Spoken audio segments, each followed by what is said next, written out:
Alright, so unless you have been living under a rock, you have probably already heard about this, but I'm going to talk about it briefly anyways. Oculus, or Facebook, whichever one you want to call them, has unveiled their SideQuest integration that they have been promising for a while. They are calling it App Lab, and basically what it is the developers will upload their apps into the Oculus store. It has a minimal review process. There is still review that it has to go through and it has to pass. It's got minimal performance reviews, minimal content reviews, etc. It's still got to abide by a whole bunch of rules, so it's not everything that's currently on the SideQuest store that is going to make it into here. Okay, so, but it's still much more minimal than the current curated process is. And the, they upload it, they upload a thumbnail, they upload a video, they upload the description, all that stuff. There will not be a comfort rating on these titles, so you'll have to use your own best judgment on it if you rely on the mild, moderate, intense comfort rating. Me personally, I'm good with any of those except for forcing blinders on me and make me not able to remove them because I don't get motion sick. So, but anyway, that's kind of a digression and off the point. So they upload it, they do everything like that, like would normally be done for a store item, and then they either email the link, they publish the link on Twitter, wherever, or they can generate keys that they can then give out for a more controlled process. And you can search for the app if you know the exact app name. None of these App Lab apps are going to show up organically in the store. They're not going to show up on a daily deal. They're not going to, well, as far as I know, nothing's been officially said about that, but I would imagine they're not going to show up on a daily deal. They're not going to show up on, because you played, you might want to check out this. And just browsing the store, they're not going to show up. You have to know the name and do a search for them, or you have to have a link from an email, from a website, wherever.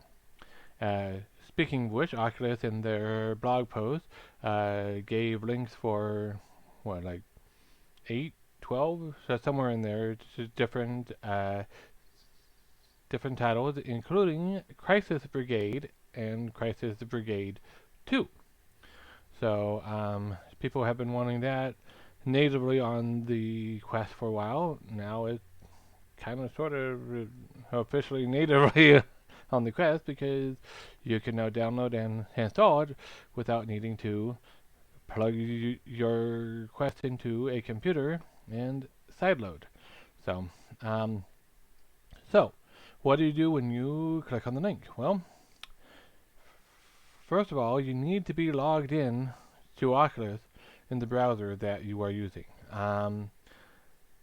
I thought I was logged in the Oculus browser on my Quest 2, but when I clicked the link, it gave, it looks like you're lost, a 404 error message. However, on my desktop and on my phone, when I clicked on a link, it took me to the store page for the app, and I was able to click buy.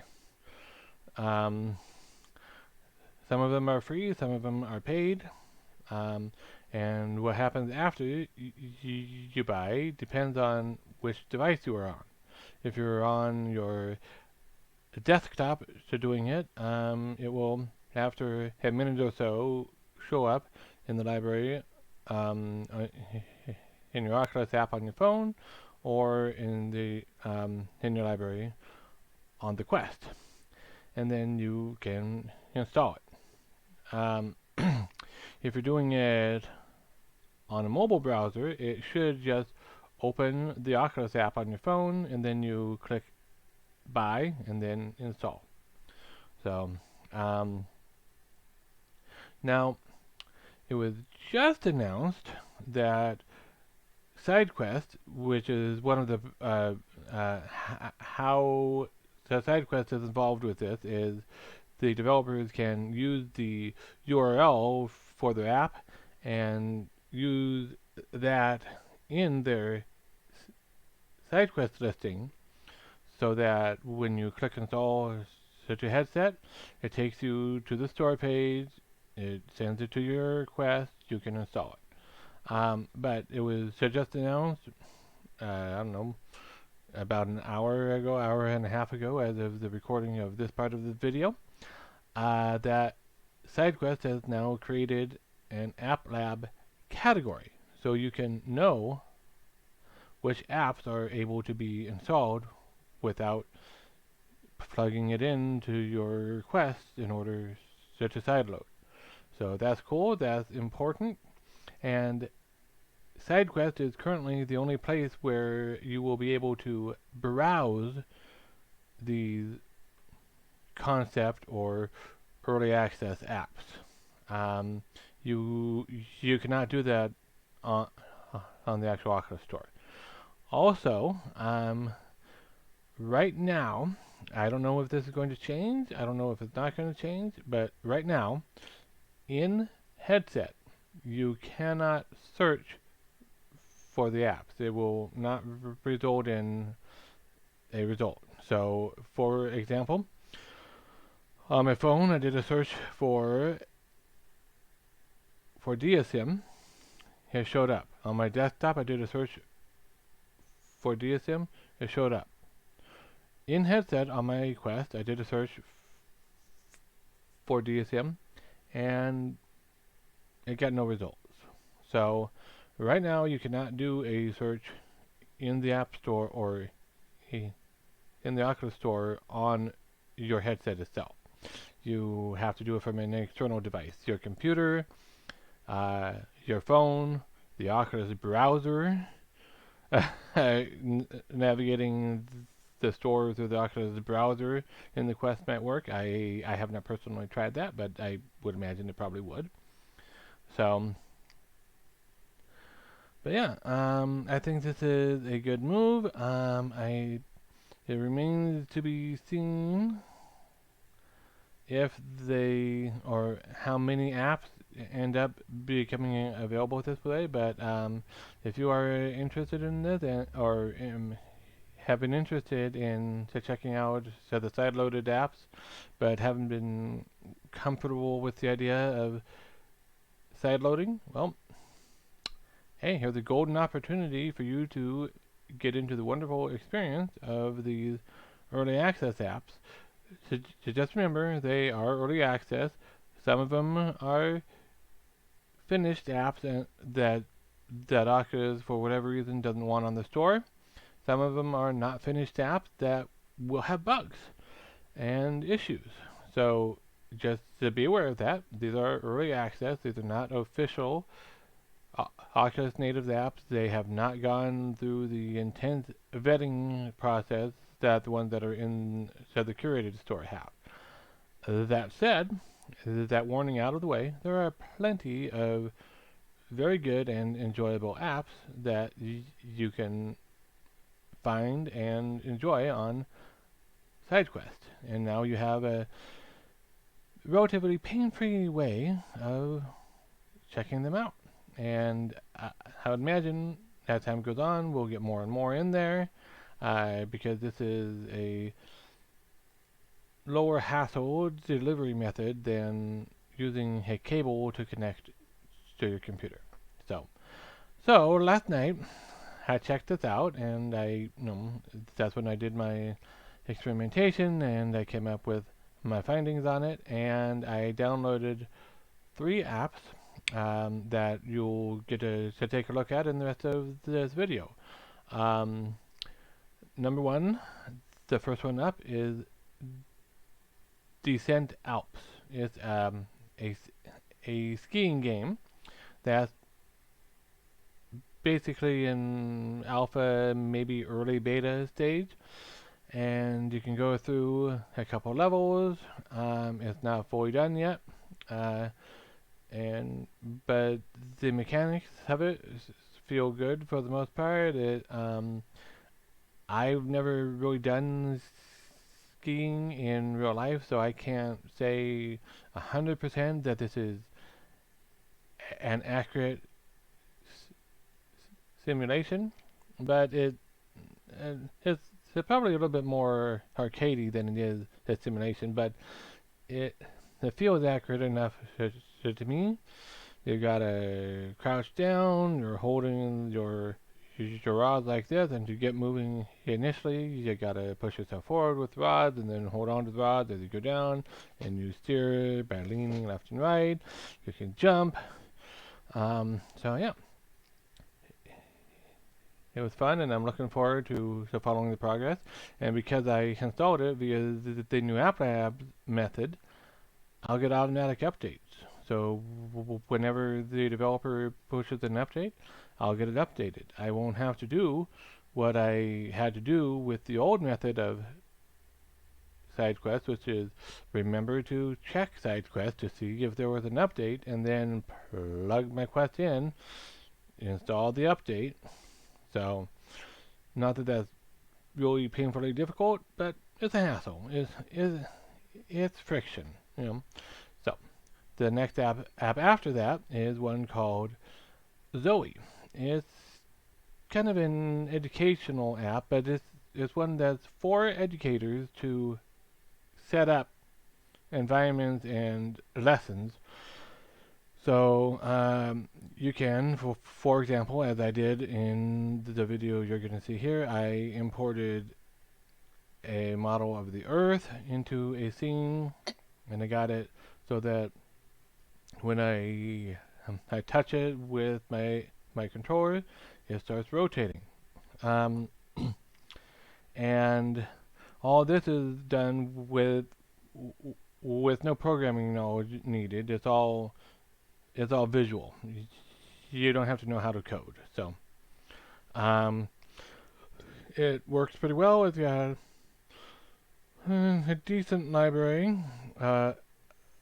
of assets, and I'm sure that will expand as time goes on. I didn't try to come up with an actual lesson to try to put together, but I could see how this could be useful for teachers who want to set up a virtual environment and then record while they are talking and demonstrating and all that. So and the last one that is in this video that I checked out last night is called Gym Class. You are on an indoor basketball court, and you can spawn a ball in your hand by suppressing the A button, and then you just shoot naturally. You can jump by clicking in the left thumbstick, and the longer you hold it in for before releasing, the higher and farther you jump, or higher and longer to the jump. Is you don't jump until you released, though, which I find a little bit. It took a little getting used to. But you can dribble naturally. You can catch a ball. You can pass a ball with a balance pass, with a regular pass in the air, etc. You can shoot and make a basket. It bounces off of the backboard into the net. You can do nothing but net, a swish. You can go and do a slam dunk. You can try for across the court shots. It accurately detects a hit 2-pointer versus a 3-pointer. And yeah, it looks like you can have 4 players in a room, I believe. And yeah, it it works pretty good. The physics are pretty good, and it performed surprisingly well. I think there were, at one point, there were like upward of, definitely upward of 20, maybe upward of 30 basketballs that's bouncing around in the level, uh, all at one time. So, but yeah, it was pretty fun. I could see it as being a nice way for a small group of people to get together and play horse or something like that. You know, at a long distance away from each other. So that's the last video that you're going to see here. And with that, I will hand you off to the videos. And remember, like and subscribe, tell your friends about me and all that. And remember to watch my podcast as well, the VR Untethered podcast that I do with Brad. Thanks, enjoy the video.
Advanced skiing techniques. Let's do it.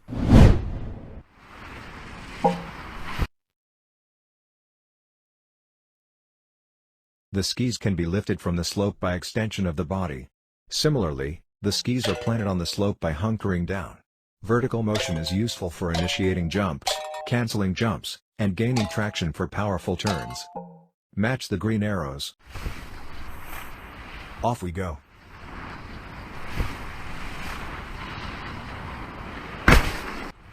Jump clear of the red barriers. Use body extension to gain airtime.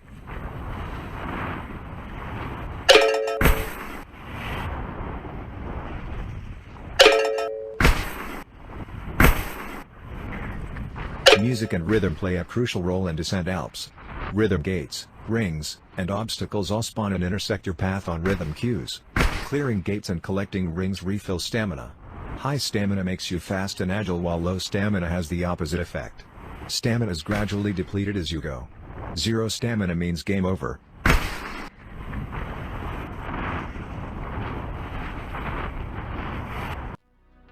Rhythm rings have a chance to spawn after clearing a rhythm gate. It can be collected by hitting it head-on or with either of the ski sticks. Collect a couple of rings.